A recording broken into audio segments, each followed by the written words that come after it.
Good evening and welcome to EconVersations. I'm your host, Dan Sutter, with the Johnson Center for Political Economy here at Troy University. Environmental regulations and environmental protection have been an important part of the political landscape in the United States since about 1970. And today we hear all about the potential threat to humanity posed by climate change and greenhouse gases. The Environmental Protection Agency has done a lot of work over the years to try to help make the environment cleaner here in the United States, and they've taken a lot of criticism from folks both on the right and left politically here in the United States. This evening we're going to talk a little bit about environmental regulations, and in particular some what can be called new benefits or alleged new benefits of environmental regulations. And joining me here this evening to talk about this is my colleague from the Johnson Center, Dr. Scott Beaulier. Hey, Dan. Scott, welcome back to the show. Great to be on. Thank you. Now, we're actually going to change this up a little bit here this evening because you're going to be resuming your old host role and right. Asking me some questions about the work I've done on some of this, although part of this was also work that we did together as well. So that's right. Great to be on, and great to be asking you about work that, in part, we worked on together. So let's just dig right into it, and first, just help viewers understand what the argument is for regulation over the air, and why we really need regulation in this area. Sure. In economics, we have this. We offer a theory known as externalities, or the simpler term would be spillover effects. That sometimes people undertake an activity, say like when you're driving your car and the gases come out the tailpipe of your car, and they pollute the air. And so you're driving down the road, but a part of the effects of your activity spill over to others. They pollute the air, and it hurts the quality of air that other people have to breathe. So we have these what are known as either third-party or spillover or external effects. Now, these effects are typically real effects because they have real adverse effects on human health and well-being.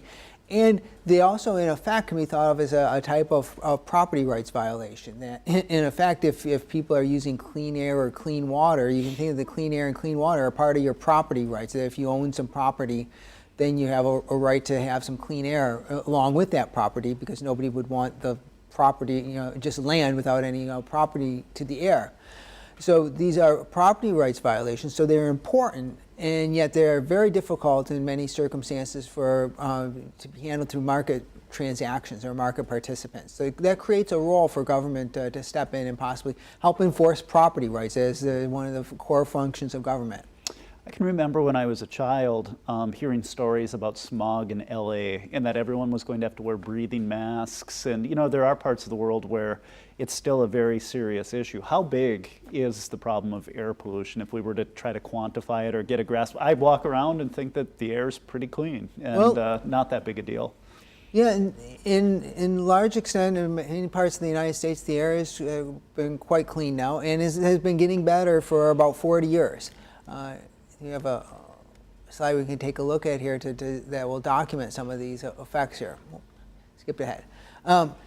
Since we passed the Clean Air Act back in 1970, and since then, the level of pollution of many of these listed pollutants, the most important types of pollution, have fallen dramatically. This shows the percentage reduction, in most cases since 1980, in most of these air pollutants. So things like sulfur dioxide and lead and ozone and nitrogen dioxide. So you can see that some of these, in the case of lead, we've had like over a 90% reduction in airborne concentrations of lead, over 80% reduction in carbon monoxide.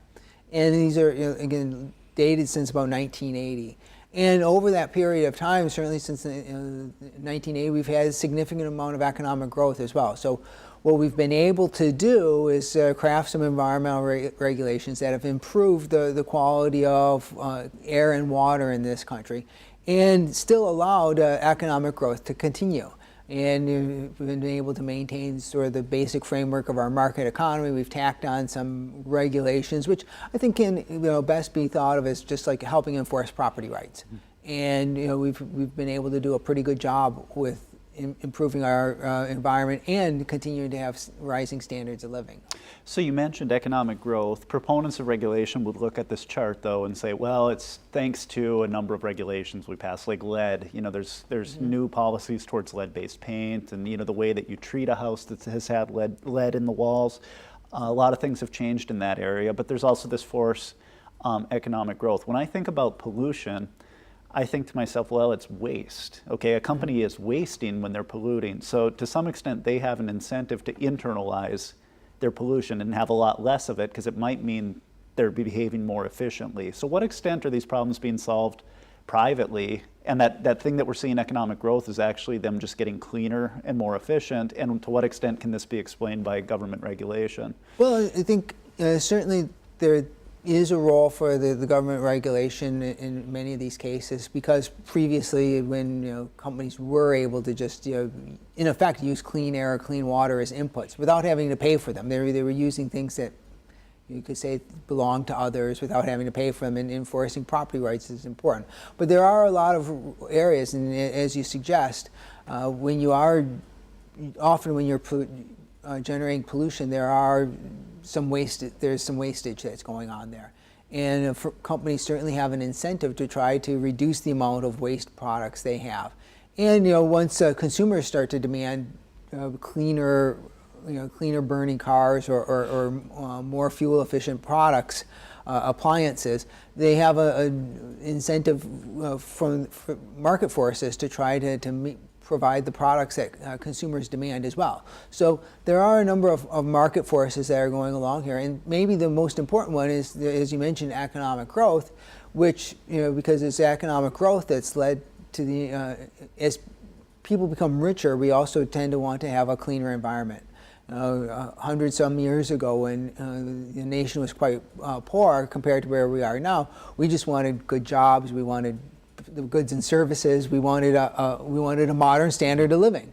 And after we've been able to, through economic freedom and growth, deliver that modern, current standard of living, then we've wanted to try to improve the environment some too as well. So I think economic freedom and economic growth has a dual role here in terms of helping to create the underlying demand for a cleaner environment. So you've outlined to us kind of the old school 1970s case for regulation pretty clearly. The work that you and I have done has really focused on this new set of arguments for regulation, on we call it like the new benefits literature, which is telling us that there are some things that old regulation proponents didn't take into account in a lot of their work. And can you summarize what the new literature is saying, and when did this new literature come along? Well, there's about 3 different categories of benefits that could be thought of as new. And one is what we're known as co-benefits, and then a second category of the new benefits would be private benefits of regulation. And then finally, there are some international benefits that are important, especially with the climate change regulations. So all of these are deviations from the past, because, for instance, the Clean Air Act was demonstrated through a retrospective benefit cost analysis that have generated significant benefits and saved thousands of lives in the United States due to lower levels of pollution. And that's addressing these old-fashioned spillover effects and improving fundamental measures of environmental quality are sort of the core, as you say, the old benefits. But for one reason or another, the EPA and the Department of Energy have been turning to some of these new benefits, maybe to try to justify an expansion of regulation as well. So you mentioned co-benefits. Let's dig in there a little bit and talk about what exactly a co-benefit is. So if I'm a regulator and I'm bothered by, say, sulfur dioxide coming out of a factory, I might target some kind of regulation on those smokestacks. We need scrubbers on them or something else. And that would be the direct captured benefit, right? If you get a sulfur dioxide reduction. But then the regulators are now saying there's something else that we have to look at too. Right. And sometimes, when you're taking measures to try to reduce one pollutant, you can end up as coincidentally reducing some other pollutant as well. And so that's what we see here. And at one level, there's nothing wrong with the idea of co-benefits. If many times in economic, in life, we might say start exercising because we want the health benefits of it, to try to have a longer life. But then at the same time, you feel better because you're exercising, you lose weight, and you feel just better about yourself as well. So we clearly have a lot of cases in life where we see these like co-benefits, if you want to think it occurs. So there's nothing wrong with counting them when they do occur. Mm-hmm. So then first, I guess, when did we really start to include the co-benefits, and what does that look like if you look at data in terms of the use of co-benefits and cost-benefit analysis? And what's the big problem? Is this actually a better form of accounting then in doing cost-benefit analysis, or are they maybe adding too many things into the equation? Well, Ian, at one level, there is nothing wrong with including them, because if you're trying to take one action and then you happen to have another beneficial action, it's worth including those benefits. But the problem arises in terms of when we look at the co-benefits, they always seem to turn around this one form of co-benefit, and that's with particulate matter, which is one of the, and in particular fine particulate matter. It's listed here as one of the pollutants. But we can see that here's a chart, and borrowing this from Susan Dudley at George Washington University, that are showing the importance of the co-benefits, which are in the light shaded, I guess the light or peach shaded coloring here. And then we'll also see private benefits. So this is anticipating a little bit, but we'll see about private benefits coming up as well. But in the peach there, we can see the co-benefits from particulate matter. And then we also see that particulate matter has been a subject of some regulations that have addressed particulate matter directly. For instance, like in 2011, we proposed a strengthening of the particulate matter standards. So we had some direct particulate matter benefits. But in these other cases where co-benefits are showing up, these are as side effects of going after other pollutants. Mm-hmm. And it's problematic that we see so many of these co-benefits all coming back to this one pollutant of fine particulate matter. And a part of what's troubling about that is that we also have, fine particulate matter is one of these listed criteria pollutants that the EPA is supposed to devise regulations in. When the EPA devises those air quality regulations for something like fine particulate matter, they're supposed to focus on providing a margin of safety for the society, and they're not supposed to take cost into account. So, if they've set that standard properly, there can't be thousands of lives out there that are being lost to the pollutant. Because if they are being lost, then they should be adjusting the primary standard. And so it's just very suspicious that so often you return to like the same well. The EPA is turning to this same well of fine particulate matter co-benefits. Mm-hmm. And I guess what you can see here as we go forward, I mean, they really are to a large extent. Here is one of the recent EPA regulations where this was actually, I think, targeting mercury and other heavy pollutants. But if you look at the pie chart here, and again, this one is also from Susan Dudley, that very thin black line in the pie chart is actually what we call the direct benefits of this regulation. This was a regulation designed to address mercury and some other heavy pollutants. And you can see there that less than 1% of the benefits of this regulation actually come from the things that it was being designed to establish to regulate. All the other benefits come from co-benefits, this fine particulate matter co-benefits. 99% of the benefits are. And in several major recent regulations that are proposed by the EPA, 99% or more, or in some cases the only benefits that have been qualified have been these co-benefits. And one of our points has been that if that's what they're resting their argument for new regulation on, and a number of new regulations are all targeting that same commons or bundle of particulate matter benefits, then you eventually deplete those real quickly. You can't get infinite life out of more and more particulate matter regulation. You're talking about a few months of life saved thanks to a few of those. but you can't keep going there for the big benefit that they're getting in these studies, right? Yes, although in some sense perhaps the EPA thinks they can, because they recently came up with some new estimates of how many lives they thought were being lost to fine particulate matter, and they're estimating currently that more than 10% of all deaths in the U.S., if you take their numbers seriously, that more than 10% of all deaths in the United States are due to fine particulate matter.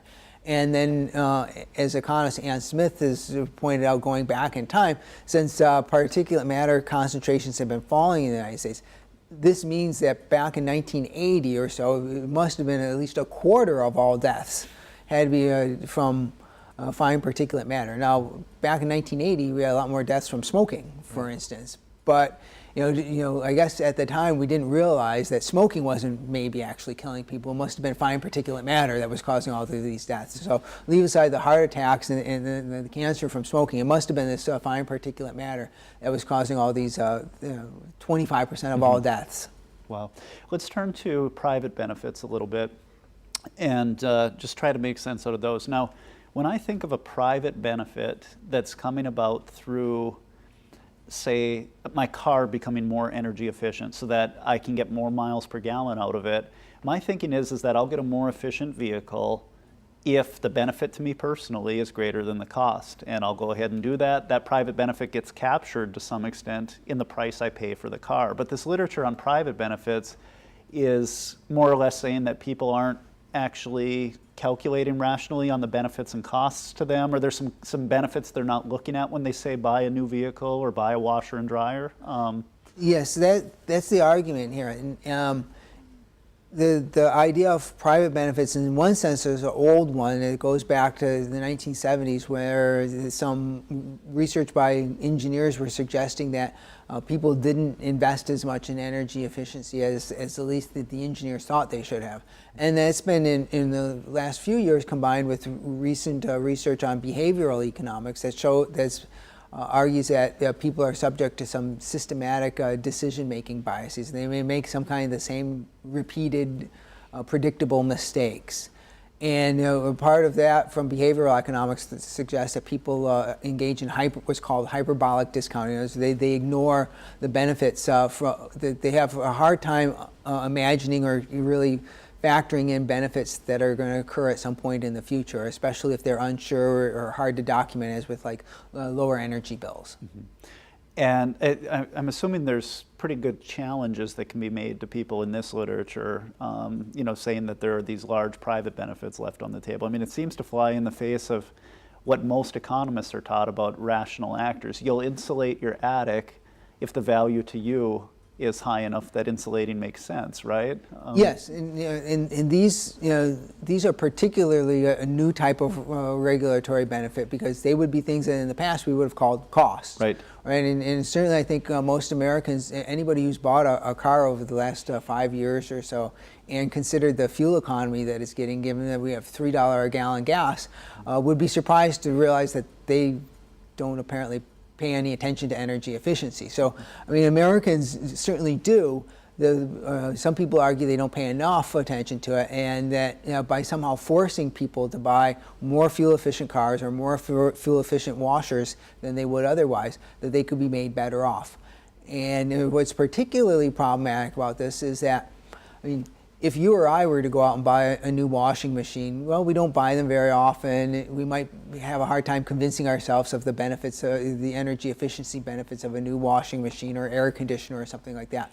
But the Environmental Protection Agency and Department of Energy believe that these same benefits, these same problems apply for commercial buyers as well. And this is some data from a recently proposed, just this month,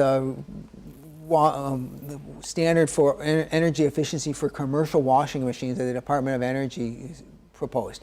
And they argue that these are in millions of dollars, so the operating cost savings would be almost $1 billion of operating cost savings. When you get down to incremental costs, they find that there's zero incremental costs, or that the payback period for these commercial washers would be about 1 week. That in 1 week or less, you would save enough money on energy to earn back the extra cost of buying these commercial washers. And yet to include these as private benefits, these operating cost savings as private benefits, you have to be assuming that people wouldn't be buying these washers on their own. So, you're talking about like hotels and other people that are buying these commercial washing machines to like wash lots of linens and towels in their hotels, and they're not going to be willing to pay a few dollars extra to get a machine that's going to earn back that in lower energy bills within like a week. Yeah. That is really ridiculous. Yeah, it seems to fly in the face of basic economic thinking. And what strikes me is that there's probably some other costs that they're just completely missing. In the case of more energy efficient vehicles, you can have a slightly more efficient vehicle, but it might mean that your safety in an accident is being compromised or something like that. Or the vehicle might be smaller, and so you might not be able to, you might have to make more frequent trips to a grocery store because you can't buy all the groceries you'd want at one time, or you have to rent a truck to be able to get something home. So these first two areas seem like it's kind of shaky in terms of what the new regulatory thinking is telling us. The third area gets into this broader issue of social costs of carbon, and also what is the relevant cost-benefit analysis to be doing? Should we be doing it just for Americans, or should it be just like this big picture global cost-benefit that U.S. regulatory agencies are doing? So can you help us understand first what the social cost of carbon is being estimated to be in terms of size, and where this estimate's coming from? We all have a carbon footprint that we're responsible for, and I take it there's a bean counter adding up all of these costs and saying, here's the total social U.S. social cost, or are we talking international social cost? They use some pretty sophisticated integrated assessment models that are bringing together climate, emissions, and then potential economic impacts of them. And the EPA started this in 2010. And it was actually a group of EPA and other government agencies that just decided to get together and coordinate on like one standard cost of carbon that would be used in all the different benefit cost analyses. And that's probably a good idea just in and of itself, because some agencies were using like ridiculously high benefits. And so to standardize the cost of carbon is a reasonable idea. And then last year, the EPA came out with a new estimate that increased the social cost of carbon. Here you can see from a ton, in terms of tons, cost per ton, it went from $7 a ton of carbon to about $12 a ton of carbon. And these would be in the year of 2020. So if you were emitting a ton of carbon in the atmosphere in 2020, this would be what the estimated cost would be. And if you're putting in regulation in place now, 2020 might be when it's going to start affecting the emissions of carbon. So this is what we came up with. And this is a rather dramatic increase in the cost of carbon. Now, one of the things that arises, a side issue before we get to the international benefits, is the discount rate that's used here. And in calculating the social cost of carbon, the EPA did that with a 5% level, which is what the slides from the previous, the numbers from the previous slide were, and then like a 3% discount rate and a 2.5% discount rate. They didn't do a calculation at a 7% discount rate. Now, that's of some significance because according to the Office of Management and Budget, federal agencies are supposed to be conducting benefit cost analysis of the regulations they propose using a 3% discount rate and then also a 7% discount rate. So no agency really can do a true 7% estimate with the social cost of carbon because it wasn't calculated for a 7% cost. Now, the higher the discount rate, the lower the benefit of reducing carbon impacts now, because they're going to occur far in the future. Discounting means that $1 now, say 10 years from now, is going to be worth less in the future. So a higher discount rate means lower benefits today from this. So it's problematic that, probably the reason that wasn't done is that these benefits fall off very dramatically with a higher discount rate. And once you get up to 7%, the cost of carbon, I believe I remember seeing a statistic, comes down to around $1 or $2 a ton. Okay, so it may be part of an agenda then, even that we can't get a very big number. Yeah. On this international question, should we be entering international considerations into regulatory cost-benefit analysis, and historically have we looked at the international dimension when making a case for or against regulations? Went backwards. Well, that's a good point. Historically, the agencies aren't supposed to. This was a directive from the Office of Management and Budget that just, this is for federal agencies conducting benefit cost analysis, and it certainly says directly you're supposed to focus on benefits and costs that occur to people in the United States. And that makes sense because, they're U.S. agencies, they're representing U.S. interests. And certainly in many functions of government, we discriminate between U.S. citizens and non-U.S. citizens. I mean, all of national defense is based on the presumption that it's important to protect Americans. So at one level, this makes perfect sense. I mean, I think a reasonable argument can also be made for accounting international benefits, because these are going to be costs that would impact people across the globe, and people from other nations are humans just as us, and so a basic equality of humans across the globe could make, I think, a reasonable argument for inclusion of these international benefits. So in this discussion of international benefits and costs, we often hear proponents of the carbon tax say, we don't exactly know what all of our actions are leading to in terms of impact on the global environment. So we should pass a carbon tax because we don't know. We're not sure, but we should pass it just because we might be doing irreparable harm.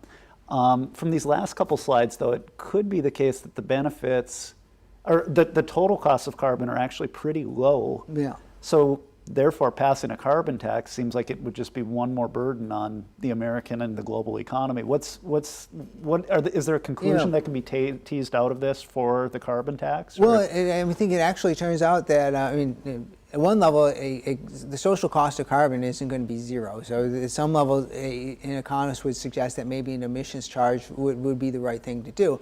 But in terms of whether climate change is leading to the sky falling or not, well, the social cost of carbon suggests that's not really the case, because even if you take the EPA's figure that they have there, the total cost of all of the emissions from the U.S. energy sector is under $200 billion a year. Now, 75 to 93% of those benefits are actually going to occur to people outside of the United States. So the portion of that cost occurring here in the United States is actually, perhaps just $20 billion or so.